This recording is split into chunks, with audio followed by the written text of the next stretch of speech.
Saudara, warga menggeruduk dan merusak salah satu rumah di Sukabumi, Jawa Barat yang dijadikan sebagai tempat beribadah. Gubernur Jawa Barat Deddy Mulyadi pun merespons dengan memberi bantuan uang kepada pemilik yang rumahnya dirusak warga.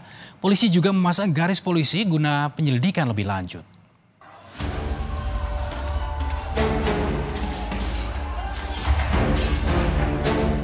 Inilah aksi warga Desa Tangkil, Cidahu, Sukabumi, Jawa Barat saat menggerebek dan merusak rumah singgah milik warga yang diduga menjadi tempat ibadah umat Kristiani. Warga tak terima karena rumah tersebut diketahui tak memiliki izin sebagai rumah ibadah. Untuk meredam situasi, polisi pun datang ke lokasi dan memasang garis polisi. Pasca penggerebekan dan perusakan rumah, Deddy Mulyadi datang dan melihat langsung kondisi rumah tersebut. Deddy menyerahkan kasus ini pada kepolisian jika memang perlu diproses secara hukum. Dalam kesempatan itu, Deddy memberikan bantuan uang tunai senilai 100 juta rupiah kepada pemilik rumah yang mengalami kerugian akibat rumahnya dirusak warga.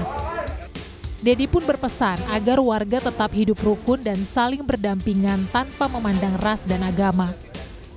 Ya, hukum biarkan bekerja secara objektif berdasarkan kaidah alat bukti. Saya tidak akan mengintervensi. Urusan hukum saya serahkan sepenuhnya prosesnya kepada aparat penegakan hukum. 100 juta itu dari pribadi atau Pribadi dari saya. uang negara, Pak? Pribadi saya. Dari pribadi gubernur berarti ya 100 juta. Oke, terima kasih. Nggak boleh terjadi peristiwa seperti ini. Semua orang harus hidup rukun, saling menghargai, saling menghormati.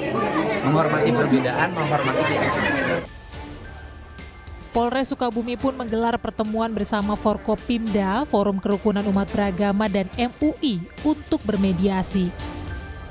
Polisi menyebut telah meminta pemilik rumah untuk menghentikan kegiatan peribadatan sementara waktu agar situasi tetap kondusif. Kapolres Sukabumi AKBP Samian bilang polisi telah memeriksa 9 saksi atas kasus penggerebekan dan perusakan rumah untuk penyelidikan lebih lanjut. Saat ini sudah 9 orang saksi dan ambil keterangan dan proses hukum tentunya sebagai akuntabilitas adanya laporan ini menindaklanjuti dengan profesional dan profesional. Kemudian langkah kita tentunya mengkomunikasikan kembali untuk masyarakat tenang untuk kegiatan peribadatan yang memang tidak ada izin. Saat itu memang tidak ada izin untuk tempat itu tempat ibadah atau rumah singgah untuk dihentikan sementara waktu supaya situasi kondusif. Rumah yang dirusak warga diketahui digunakan sebagai tempat retret atau pembinaan kerohanian oleh remaja dan pemuda Kristiani dari luar daerah Sukabumi. Kasus ini kini telah diselesaikan secara kekeluargaan, sementara proses hukumnya ditangani oleh Polres Sukabumi. Tim Liputan Kompas TV.